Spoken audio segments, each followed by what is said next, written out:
دا پرې د پاکستان، انډیا، افغانستان، سعودي عرب دا ټول لرې که د منځ نه. په قبر کې ورې تانه دا تپوس نه کېږي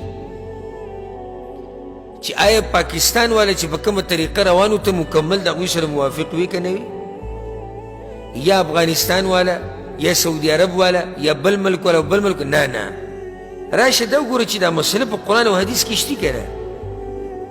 که په قرآن او حدیث کې دا مسله وه نو موږ به پې عمل کوو، که زموږ په ملک کې څوک مني او که نه مني موږ به پې عمل کوو، که زموږ سره پې څوک راضي کېږي او که نه راضي کېږي موږ به پې عمل کوو، که د کلي مولای را سره مني او که نه مني.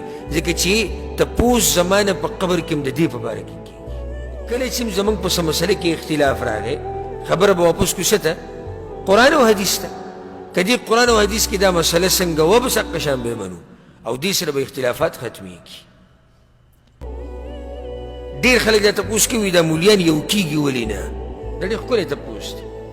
اکثر عوام وایي موږ ځان له ګډوډ شوي د ده ومنو او که د هغه ومنو. په دې باندې ښکلی مثال زه اکثر د ملګرو له ورکومه. د سعودي عرب دا علما چې دي ټول متفق دي، اگر که بعضو مسلو کې اختلاف شته خو هغه فروعي مسایل دي، هغه هېڅ خبره نه. او اختلاف ما وایي چې د انسانانو طبیعت دی.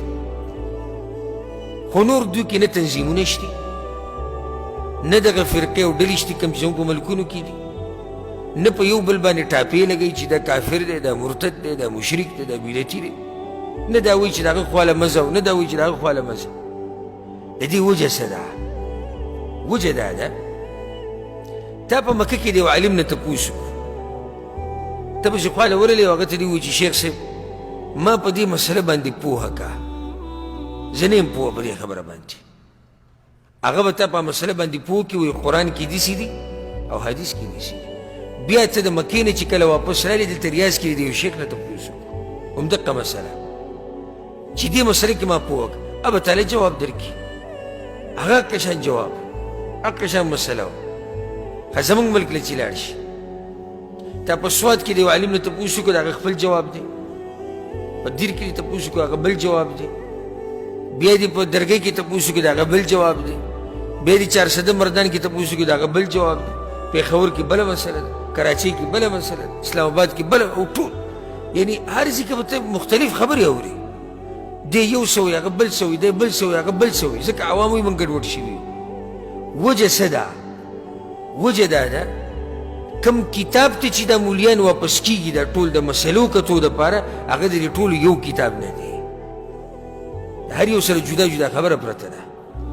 هغه یو وایي چې موږ صرف د خپل مذهب کتابونه ګورو نور د سره نه منو، بل وایي موږ د خپل مذهب وینو د خپل مذهب کتابونه ګورو د بل هغه نه منو، بل وایي موږ خپل مذهب. نو آیا د دوی په منځ کې اتفاق راشي؟ نه راځي. د دوی مسله به یو شان شي؟ نه.